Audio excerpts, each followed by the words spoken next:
Antara perkongsian dari Bumi Kenyalang hari ini, Premier Sarawak tiba di Stockholm, Sweden sempena lawatan kerja seminggu ke Eropah. Perinciannya bersama Vanessa Mering. Silakan, Vi.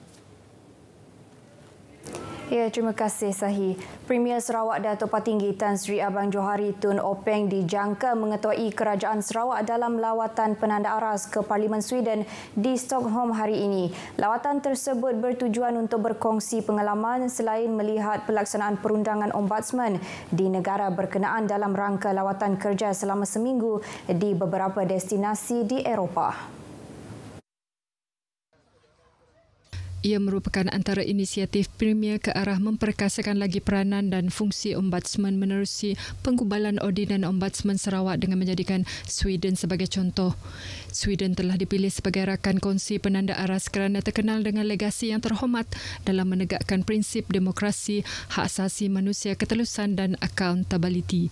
Datuk Patinggi Abang Johari serta rombongan turut dijadual meneruskan lawatan ke Norway bagi mendapatkan pandangan tentang pembangunan dan pengendalian kemudahan penangkapan dan penyimpanan karbon CCS serta hidrogen di Bergen.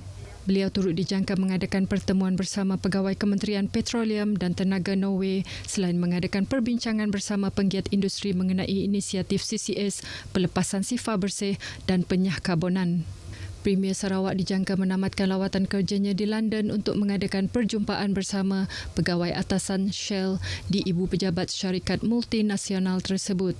Antara yang turut serta dalam rombongan tersebut adalah Timbalan Premier Sarawak, Datuk Ahmad Awang Tengah Ali Hassan, Timbalan Menteri di Jabatan Premier Sarawak Integriti dan Ombudsman, Datuk Mursyid Diraja Dr. Juanda Jaya, Setiausaha Kerajaan Sarawak, Datuk Ahmad Muhammad Abu Bakar Mazuki dan Setiausaha Persekutuan Sarawak, Ahmad Nazri Muhammad Hassan.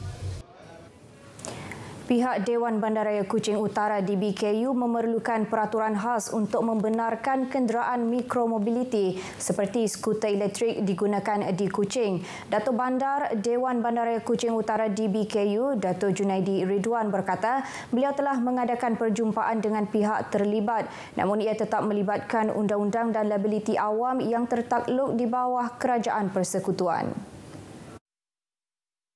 We have discussed this thing, and there are a lot of things that we need to look into before we can allow them to run the activity.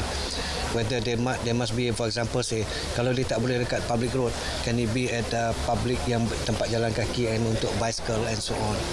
But still, we have to look at what are the enabler, we call it, the law, the enabler. Ditemui media di Kuching, beliau yakin sasaran sifar karbon kerajaan negeri menjelang 2030 boleh diusahakan dan pihaknya sedia melaksanakan visi tersebut.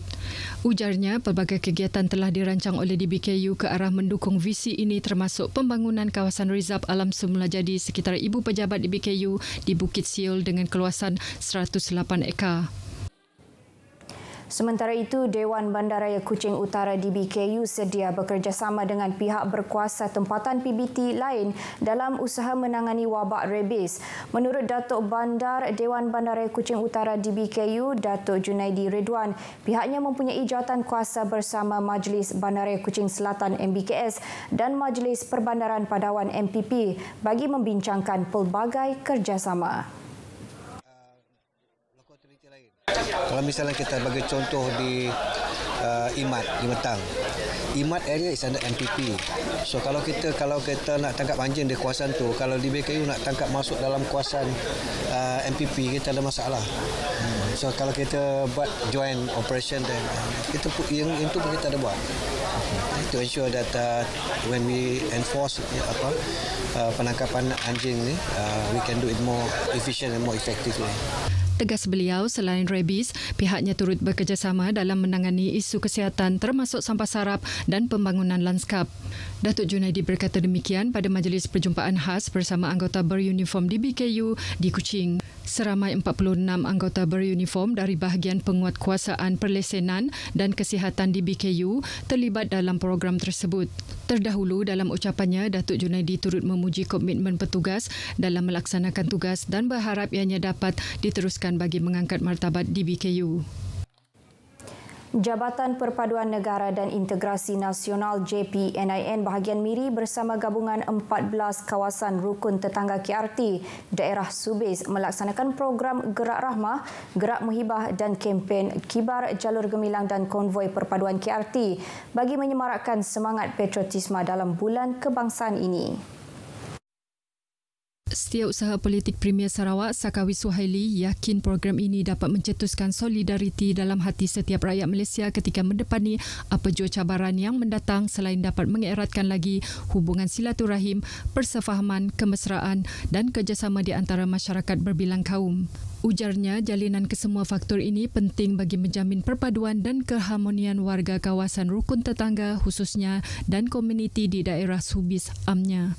Beliau berkata demikian pada pelancaran program Gerak Rahmah, Gerak Muhibah dan kempen Kibar Jalur Gemilang dan konvoi perpaduan KRT daerah Subis ke daerah Marudi di Dewan Arena Sibuti berkenu semalam.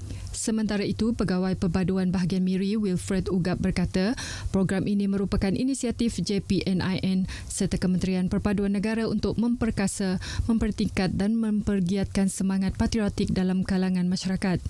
Konvoi ini melibatkan 42 buah kenderaan dari KRT daerah Subis dan disertai 220 orang peserta.